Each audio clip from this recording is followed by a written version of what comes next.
What's up, YouTube? It's Fen here. I'm just doing a video real quick. I get a lot of let's see if I can zoom out here. I get a lot of questions about people getting bluegill in their tank and their fish not eating. What's going on? Why is it like that? I asked them, hey, what size is your tank? Oh, it's like 10 gallon, 20 gallon. I caught one. He's pretty big. I put him in there. Chances are 10-gallon tank is not going to work good for a bluegill, especially if you catch them at a medium to large size. It's just too hard for them to adapt into something that small.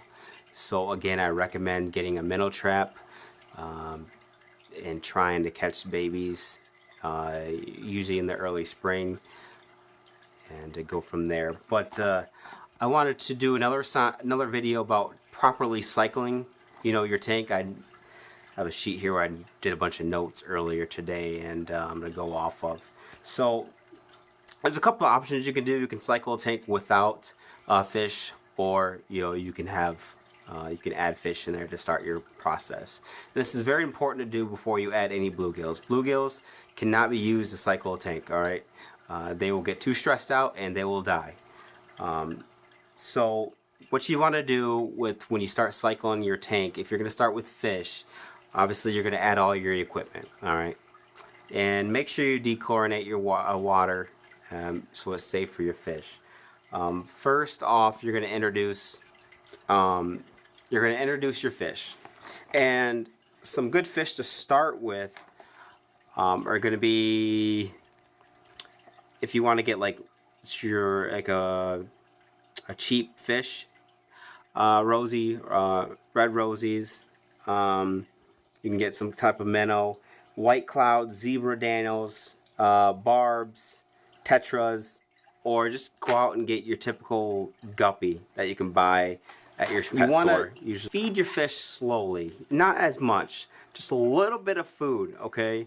Because you don't want to raise your ammonia to where it's just going to spike and cause ammonia poisoning and eventually just kill your fish. So you want to go slow. Again, your ammonia and stuff is going to build up by your fish waste, and if you're feeding your fish a lot, they're going to produce a lot of waste, and you don't want that happening when you're first cycling. So you're feeding, you're introduced, your fish are in there, they've been in there for a couple days.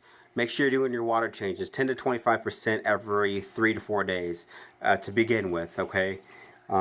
It's very important that you do that because it's going to be taking out a lot of your ammonia that's sitting in your tank.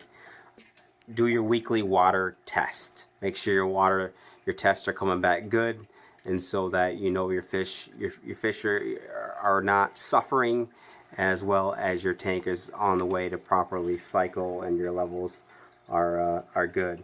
And then you can add a couple more fish.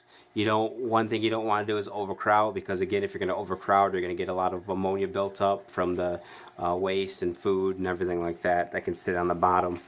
And you also want to make sure you vacuum that gravel out pretty good. And then 6 to 8 weeks is when your ammonia and your nitrites should be decreased, and your nitrates should be where they should be. And everything should be golden from there. There's a lot of chemicals that you can use to speed up the process. I know a lot of pet shops have them. A lot of good bacteria bottles. They can be a little pricey, but it all depends on how fast you want your tank to go. And another good thing that I use is this product behind me in the tank, that sponge filter. I go to my local pet store, and if I'm starting a new tank, I'll ask for one of their sponge filters that's in their aquarium that has beneficial bacteria to where I could start in my tank. The only risk that that you take is if there's any kind of nasty things on that sponge filter that you don't want entering your tank. There also could be I had a problem with snails actually booming in one of my tanks upstairs, and what I had to do is I get a bunch of loaches, and loaches ate them pretty quick. You can add just sponge filter. You can add gravel from a mature tank. You can add plants, decorations that have good beneficial bacteria, and that will cycle your tank a lot faster. Most common when starting to cycle a tank is your ammonia stress. And common signs and symptoms of ammonia stress can be loss of appetite. They're not eating. They're sitting at the bottom of the tank, inflamed, redness on their gills, gasping, and look at their eyes. Make sure they're not inflamed. If you have any of those signs and symptoms, there is some ammonia medication out there that can help clear that up and stabilize it. Also do a water change when you notice that as well.